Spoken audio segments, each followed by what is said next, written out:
السلام علیکم ناظرین، آپ دیکھتے ہیں ہم لوگوں کے مسائل کو آپ لوگوں تک پہنچاتے ہیں اور ہمیشہ ایک پوزیٹیو میسیج ڈیلیور کرتے ہوتے ہیں۔ آج بھی ایک ایسی بہن میرے ساتھ موجود ہے جو کہ کافی پریشانی کے عالم میں آئیں، تو آئیے ان کے جو بھی معاملات ہیں ان سے جاننے کی کوشش کرتے ہیں۔ السلام علیکم۔ وعلیکم السلام۔ اچھا، مجھے بتائیے گا کیا مسئلے مسائل ہیں، کیا پریشانیاں ہیں جن کی وجہ سے آپ پریشان ہیں؟ جی، میرا خاندان ایک ایسا خاندان ہے کہ جو کہ بیٹیوں کو پسند نہیں کرتے ہیں، کہ جو کہ بیٹیوں کے ہونے پر خوش نہیں ہوتے۔ تو جب میں پیدا ہوئی تو میرے والد صاحب بہت غم زدہ ہو گئے کہ میرے گھر بیٹی پیدا ہو گئی ہے۔ انہوں نے ایسا کیا کہ مجھے کسی کو دے دیا کہ جن کے پاس اولاد نہ تھی۔ انہوں نے مجھے پالا پوسا بڑا کیا، انہوں نے میری ہر خواہش پوری کی، جس کے بعد میری جو والدہ تھی جن کو میرے ماں باپ نے مجھے سونپا تھا، ان کی طبیعت کافی خراب رہنے لگی، جس کی وجہ سے ان کا انتقال ہو گیا۔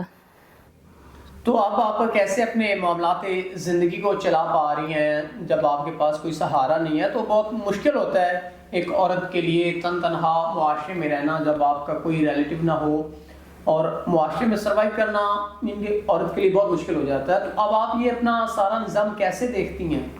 جی بالکل ایسا ہی ہے۔ جب والدہ فوت ہو گئی تو میرے والد صاحب بھی ان کی ٹینشن کی وجہ سے کافی بیمار رہنے لگے۔ انہوں نے کافی مجھے پیار دیا اور کافی مجھے رسپیکٹ بھی دی، جو میں نے کہا میری ہر خواہش کو پورا بھی کیا۔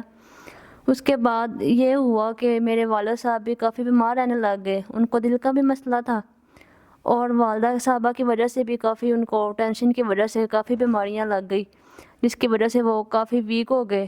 اس کے بعد ان کی بھی ڈیتھ ہو گئی۔ تو اب آپ اپنے معاملات کیا دیکھتی ہیں ان فیوچر؟ آپ اپنے شادی کے حوالے سے کیسے آپ اپنا نظام زندگی آگے؟ جی، والد صاحب کے بعد میں بالکل اکیلی رہ گئی تھی۔ اس کے بعد میں نے بچوں کو پڑھا کے اپنا گزارا کیا، ٹیوشن وغیرہ بچوں کو پڑھایا اور بچوں کو پڑھا کے اپنا گزارا کرتی رہی اور اپنی زندگی چلاتی رہی۔ تو اب آپ کیا چاہتی ہیں کہ اگر کوئی ایسا انسان جو آپ کے تمام تر معاملات زندگی کو اور آپ کو عزت دے، تو کیا آپ نکاح کے لیے تیار ہیں؟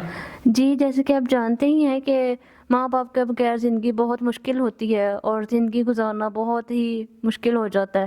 اب میں نے یہ سوچا ہے کہ میں کوئی اچھا انسان ڈھونڈوں اور اس کے ساتھ شادی کروں کہ جو کہ میری عزت کرے۔